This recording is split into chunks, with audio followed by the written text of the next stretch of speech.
after the coupon launch, but look at how many months it takes. 102 months to recover that.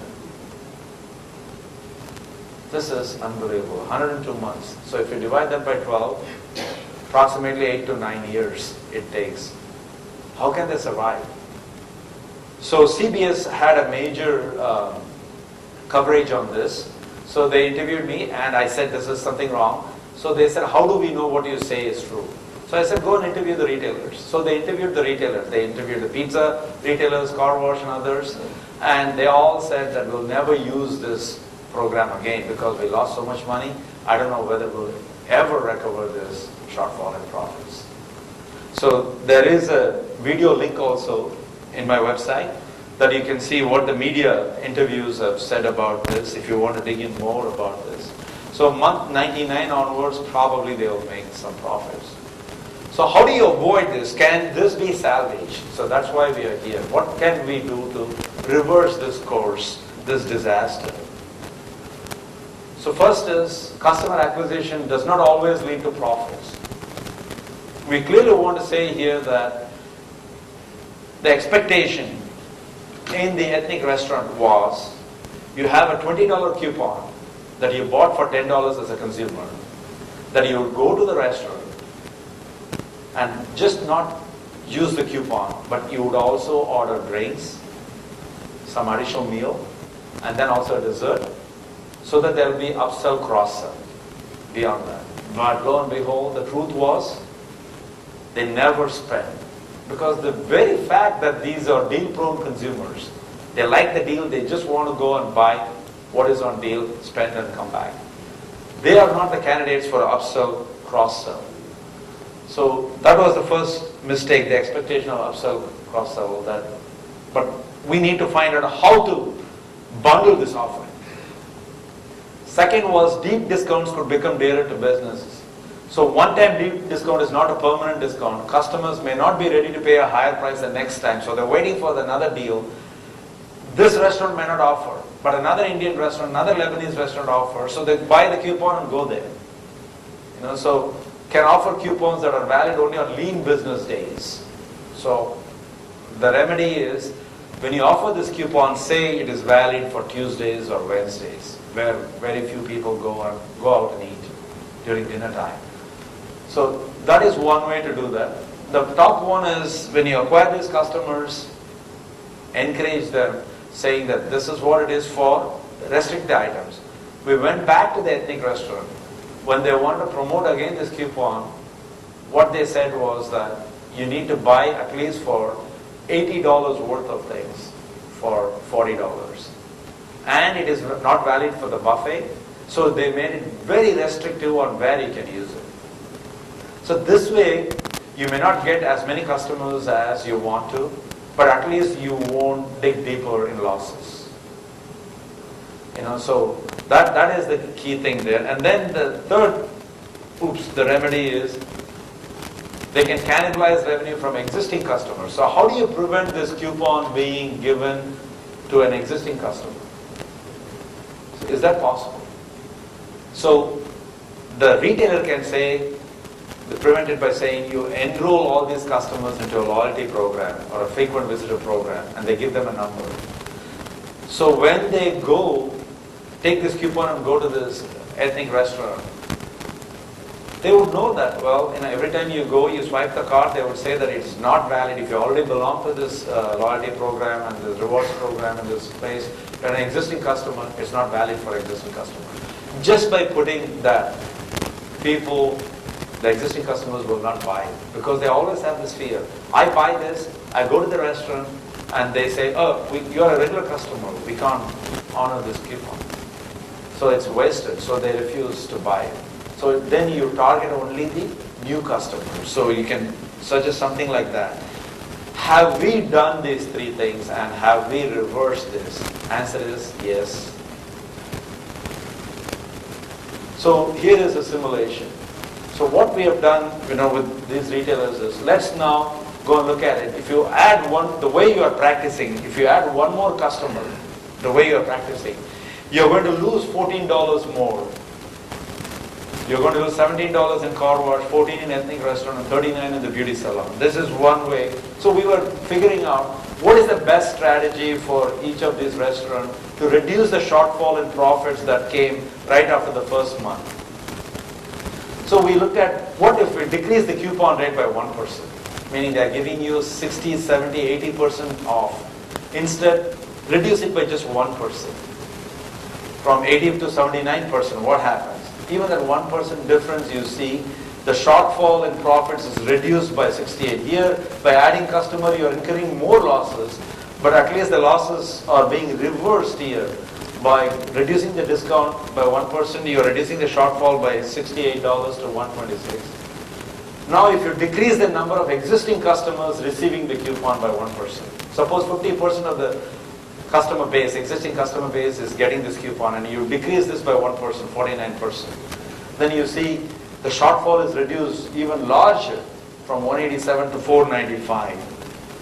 And then if you do a combination now, just not only each one by itself, but a combination. Increase the number of customers by 1, but decrease it by 1%, and you see this. So like this, if you go, when you go to the last one, you increase the number of, which is the best deal here? Decrease the coupon rate by 1%. Decrease the percentage of existing customers receiving the coupon by 1%. Jointly you do this, you reduce the shortfall by this month. So this is just for 1%. So if you multiply this by decreasing the coupon rate by 10%, and the existing customers not receiving it to close to 0, it becomes a great deal. And here is where the marketing tactics have to play a role. How do you really make sure that existing customers do not receive it? There are many ways. Enroll them in a loyalty program. Put a stamp, simply existing customers cannot use this. Everybody is scared because they know, I go to the restaurant, the owner knows me. So all these things help us. We were able to reverse this, systematically showing what can be done here. So when changing just one factor, the best results come from decreasing the percentage of existing customers receiving the coupon.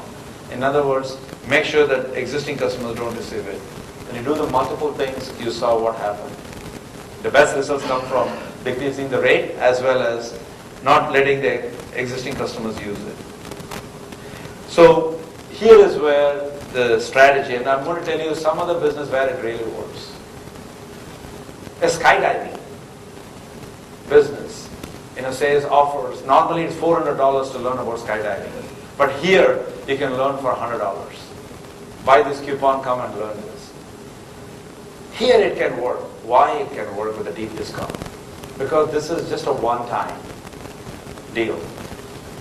You don't go repeatedly learn skydiving. You just go one time, you go there, go through the training, and then drop from the sky. Lucky to survive, you said, I did skydiving. You will survive. The accident rate is very less.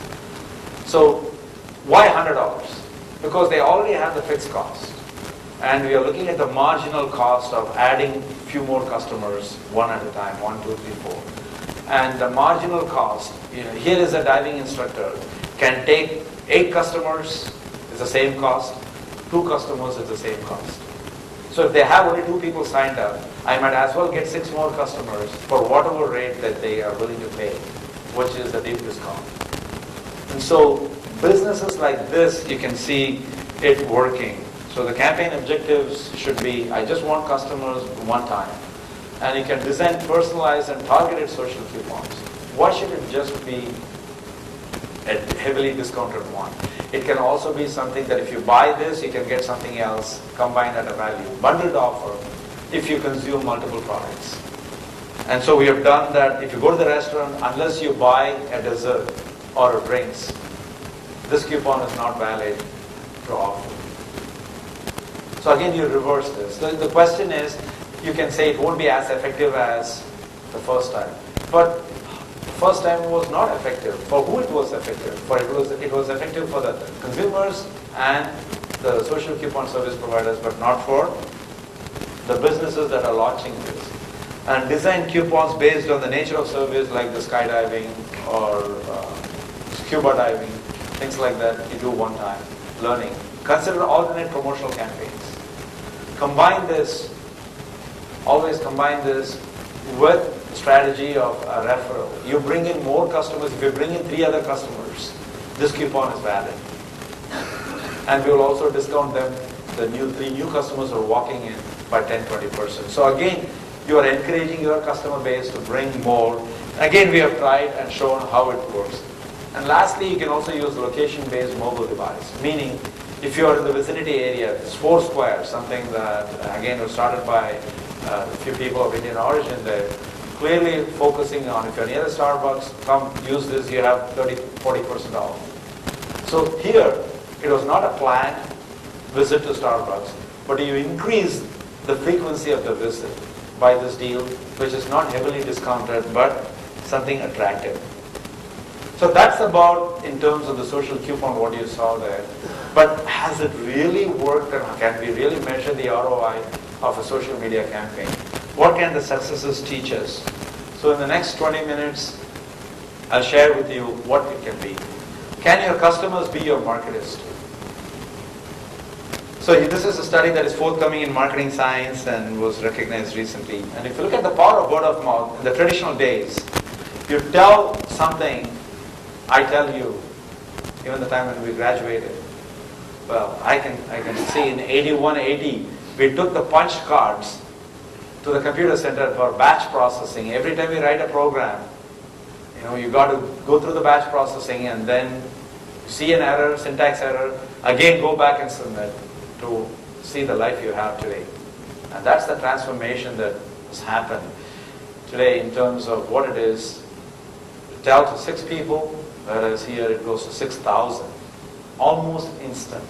That's the power you've seen. I don't need to tell you this. But if you look at the Facebook, what is happening? What is the power? Average user is connected to 80 community pages, groups and events. More than 50% of active users log on to Facebook any given day. That's phenomenal. You don't even log into the email that many people actually. Average user has 130 friends and more than 800 million active users. Isn't this powerful? So how can you exploit this? And there are 53.5 billion minutes on Facebook. You see that. So look at Twitter. There's 400 million monthly unique visitors to Twitter. And then more than 100 million monthly globally active. And around 450,000 new accounts opened every day. 230 million tweets posted per day. All sources twitter.com. And then 75% of the users are likely to buy the brand that they follow. If you have such a high success rate, why can't you capitalize this? 75% users are likely to buy this. So the key question is, how do we apply this in a business setting? So this is what we did for Hokey Pokey. So that I give you, what is Hokey Pokey? Look at the map of India here. In Mumbai it started with 12 outlets. Then it spread to Pune, then Ahmedabad, Surat, Bangalore now. So these are the areas. And the planned expansion is over 150 outlets in the next 3 years, all over India. Small business, limited marketing budget. So these are the creations, which we call ice cream creations that they have. You can go to hokeypokey.in. You will see that. I'll show you the website. But these are the creations. Very rich. It's positioned as something super rich ice cream. And so what were they looking for is limited marketing resource. Again, the principles behind the Hokey Pokey, the owners are in the US. So that's how we were connected. But the retailer itself is in India. And acquire and retain profitable customers. That's their goal. Work with limited resources, acquire and retain. Then they want to achieve a higher return on investment. And a strategy to capitalize the social marketing, especially, and mainly to create a buzz about Hokey Pokey, that they want people to talk about Hokey Pokey all the time. And so this is a big challenge because they don't have money. We just have to do that. So to give you an overview, how did we go about achieving this? So I'm going to show you the 7 steps that you can follow to achieve this success of social media. First is monitor the conversation. Just before I started the talk, here I had a talk with a few people here who were saying that, well, we use Facebook, we monitor the conversations, even FBI monitors the conversation. Everybody monitors the conversation. It's easy. So what we did is we went to Mumbai, looked at who is talking what in Facebook, in terms of, they don't opt out, so we can monitor the conversation. Who is tweeting to who? And the famous thing, if you're wondering, how can somebody monitor the tweet? Even before Demi Moore and Ashton Kutcher decided to divorce, the whole world knew they were going to divorce because they were monitoring the tweets one was sending back and forth. Nothing private about it. So clearly, you monitor the conversation. And in Mumbai, what we did is who is really talking, spreading the word. First step. Then, by monitoring the conversation, we looked at who are the individuals who are spreading the message